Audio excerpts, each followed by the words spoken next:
Hello, bienvenue sur ma chaîne YouTube, je suis Désirée. Sur cette chaîne, on parle de toute la procédure Campus France de A à Z sans langue de bois. Depuis 2016, j'accompagne de jeunes étudiants comme toi à venir étudier en France via ma plateforme Study Abroad. Aujourd'hui, dans cette vidéo, on va parler de ce qu'il faut faire lorsqu'on a de multiples refus sur Campus France. Alors, si tu veux savoir ce que tu dois faire lorsque tu as des refus, regarde cette vidéo jusqu'à la fin, abonne-toi et laisse des pouces like.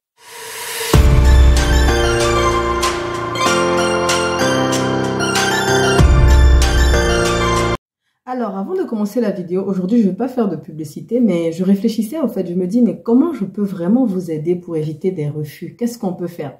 Et je me suis dit, bon, on va créer un groupe WhatsApp. Un groupe WhatsApp vraiment gratuit où, au fait, vous êtes tous des étudiants à l'intérieur, y compris moi et des amis qui ont fait la procédure Campus France, qui sont ici en France depuis longtemps. Comme ça, en fait, dans ce groupe-là, on vous donnera des conseils. Entre vous, vous allez échanger de vos challenges, là où vous avez des soucis, là où vous avez besoin d'aide, etc. Donc, en fait, ça vous permettra d'avoir des contacts d'autres étudiants. Et au fait, ça vous permettra aussi d'échanger vos challenges et de parler de vos solutions, de communiquer entre vous, de voir au fait que peut-être que vous pensez que votre cas est désespéré, mais il y a peut-être plus désespéré que vous. Ou peut-être que vous cherchez un logement, il y a quelqu'un qui a déjà trouvé un logement, il cherche un colocataire, ainsi de suite. Ça pourra vraiment vous aider. Et j'ai envie qu'on crée une communauté parce que c'est comme ça que ensemble on est plus fort. Si chacun est de son côté, bon, on avance un peu, on regarde des vidéos YouTube, mais est-ce que ça nous aide véritablement? Parce qu'au fait, le groupe, c'est vraiment d'avoir des réponses en mode instantané. Quand tu écris ton souci dans le groupe, il y a forcément une personne qui va te répondre. Alors que si tu viens écrire ton problème sur YouTube, le temps que je vois ton commentaire, que je te réponde, alors que sur WhatsApp, ça va vite au fait. Donc franchement, je pense que ce serait idéal qu'on fasse un groupe où on va vraiment avoir une communauté jusqu'à la demande de visa et même jusqu'à votre arrivée en France. C'est bien d'avoir des contacts d'autres étudiants, des personnes qui seront peut-être dans la même ville que vous. Comme ça, vous arrivez en France, vous n'êtes pas seul dans votre ville. Si vous avez des problèmes, si vous voulez peut-être visiter, il y aura peut-être un ami, une amie que vous aurez rencontré dans ce groupe-là. C'est vraiment pour créer une communauté, pour qu'on puisse échanger, pour qu'on puisse parler des soucis, et pas forcément des soucis, mais qu'on puisse aussi, pourquoi pas un jour se rencontrer tous et toutes et puis évoluer ensemble au fait par rapport à vos études en France et par rapport à la vie en France en général. Donc si ça vous intéresse, n'hésitez pas à m'envoyer vos numéros de téléphone avec les initiales, bien sûr, si vous êtes en Côte d'Ivoire, plus 225 06, etc. Donc, vous m'envoyez vos numéros à info@study-abroad.me et quand j'aurai, on va dire, à partir de 20 contacts, je crée le groupe WhatsApp et puis on va se parler à l'intérieur, etc. Si vous voulez aussi laisser vos numéros en commentaire, ça dépend de vous.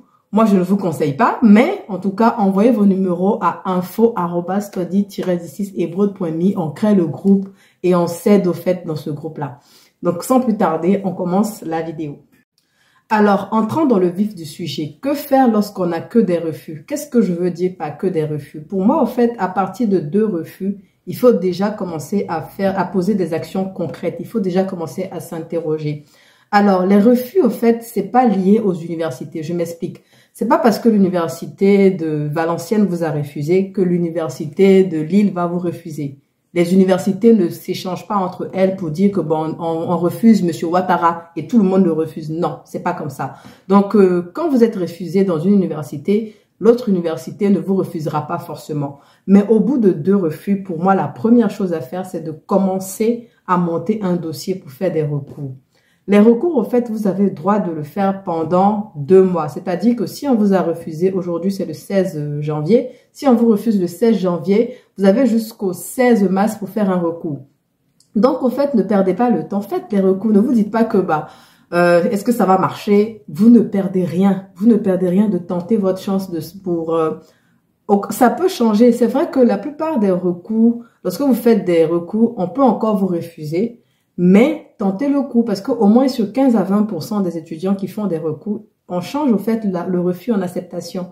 Donc, je vous conseille de commencer à faire un recours. Montez votre dossier de recours. Je ferai une vidéo pour vous dire comment on fait les recours dans les moindres détails. Mais montez un dossier pour faire des recours. Dites-leur, comment on dit ça, qu'ils revoient votre candidature. Vous n'avez rien à perdre.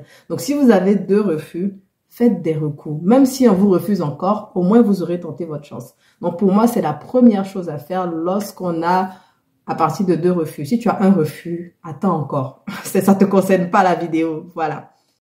La deuxième chose à faire lorsque vous avez que des refus, bon, 2 refus ou plus, c'est d'opter pour d'autres alternatives. On va pas se mentir, on va pas attendre que Campus France. Parce que Campus France, on peut passer de 2 refus à 7 refus. Et après, on a attendu que Campus France, on n'a pas d'autre choix, donc on attend l'année prochaine. Alors que si on avait réagi un peu plus tôt, on aurait fait les choses bien. Alors, le conseil que je vous donne, au fait, c'est de voir Parcoursup.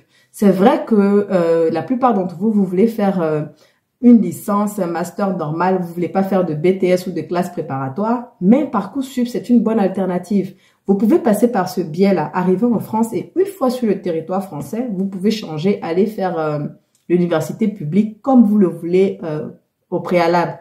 Donc, n'hésitez pas vraiment à postuler sur Parcoursup. Ça a commencé depuis le 20 décembre, vous avez encore le temps de le faire. Et sur Parcoursup, vous avez droit à 20 choix, contrairement à Campus France qui limite à 7 choix. Vous voyez, donc, n'hésitez pas à voir Parcoursup.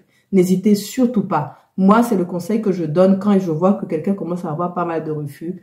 Je lui dis, est-ce que tu as regardé Parcoursup? Ensuite, ce que vous pouvez faire, au fait, c'est de candidater dans des universités privées. Si vos parents ont les moyens de payer des universités privées, pourquoi pas? Vous allez vous contacter directement les universités. Il y a e-candidat pour ça. Vous contactez les universités ou vous tapez directement sur Google. Université privée en France, il y a pas mal. C'est vrai au fait que le critère que vous devez regarder, c'est le classement de l'université. Parce que des fois, il y a des universités, des écoles privées où les diplômes ne sont pas reconnus.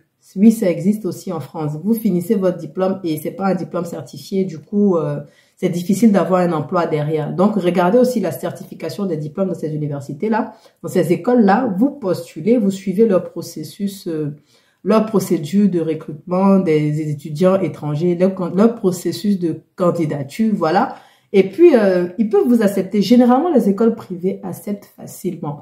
Ils sont beaucoup plus légers que les universités publiques parce que tout le monde veut aller au public, ça coûte moins cher et puis voilà. Mais optez aussi pour ça. Pourquoi pas? Votre première année, vous pouvez venir en France dans une université privée et après vous postulez au public. Ça existe. C'est vrai que c'est pas facile de commencer au privé et de partir au public, mais vous pouvait le faire.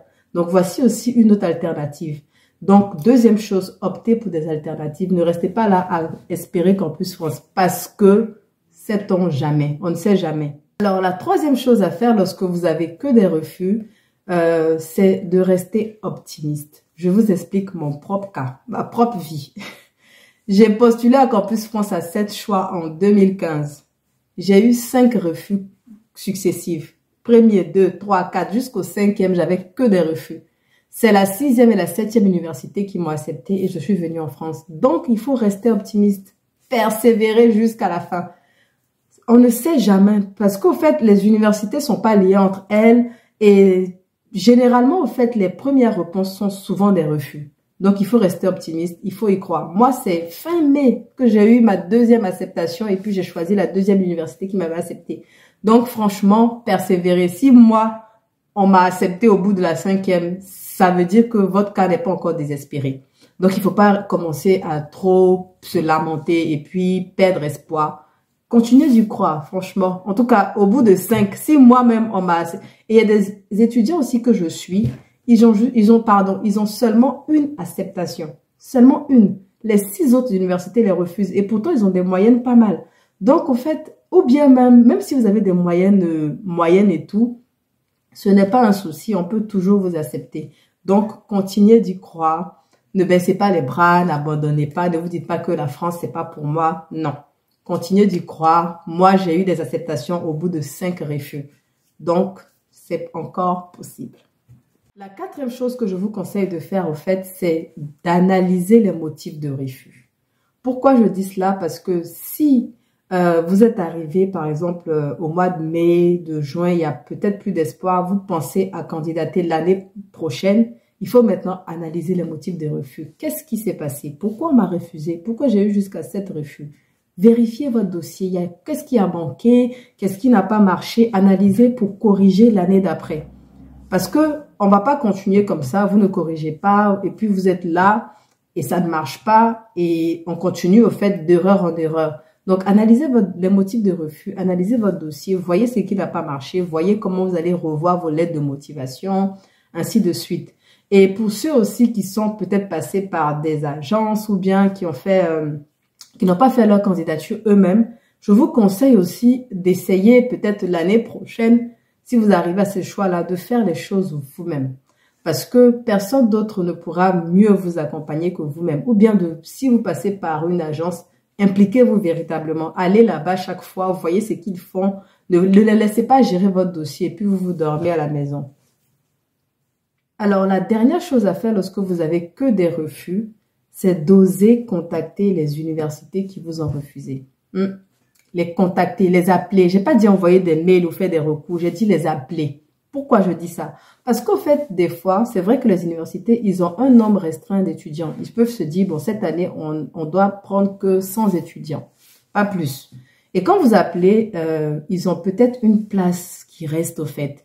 Et puis, quand vous appelez de vive voix, le contact direct au téléphone, au fait, ça peut incliner les choses en votre faveur. Quand vous allez dire, je suis monsieur tel, j'ai postulé, je suis dans tel pays, la personne directement va sur votre dossier, elle regarde. Ils peuvent changer d'avis. On ne sait jamais. Donc, franchement, contactez je dis appelez, mettez les unités, au pays, mettez les unités appelées, dites-leur que j'ai eu des refus. J'appelle au fait pour comprendre le motif du refus. On se dit, ah, c'est un étudiant qui veut comprendre le fait pourquoi on l'a refusé. Il s'intéresse vraiment à son dossier. Et en parlant, peut-être que la personne va se dire que bon, tiens, il y a peut-être une place, peut-être pas dans la filière dans laquelle vous postulez, peut-être pas dans ce master-là, mais il y a un autre master où il y a des places. Est-ce que ça vous intéresserait? Peut-être qu'en appelant, vous allez vous ouvrir des portes que vous n'imaginez même pas. Franchement, osez appeler. Voilà, ce sont mes conseils que je vous donne aujourd'hui. N'oubliez pas le groupe WhatsApp. Envoyez-moi vos numéros à info@study-du6ebrod.me si vous voulez vous les laisser en commentaire. Mais si des gens vous contactent, je ne suis pas responsable. Donc, on va créer le groupe WhatsApp. J'aimerais bien qu'il soit créé à partir de la semaine prochaine. Comme ça, on va commencer à vraiment travailler de fond en comble, au fait, sur vos dossiers. Et puis, je pense que ça sera plus facile pour vous. Voilà. N'hésitez pas à vous abonner, à liker, à partager si mon contenu vous plaît. Et on se dit à bientôt pour une autre vidéo. Bye bye.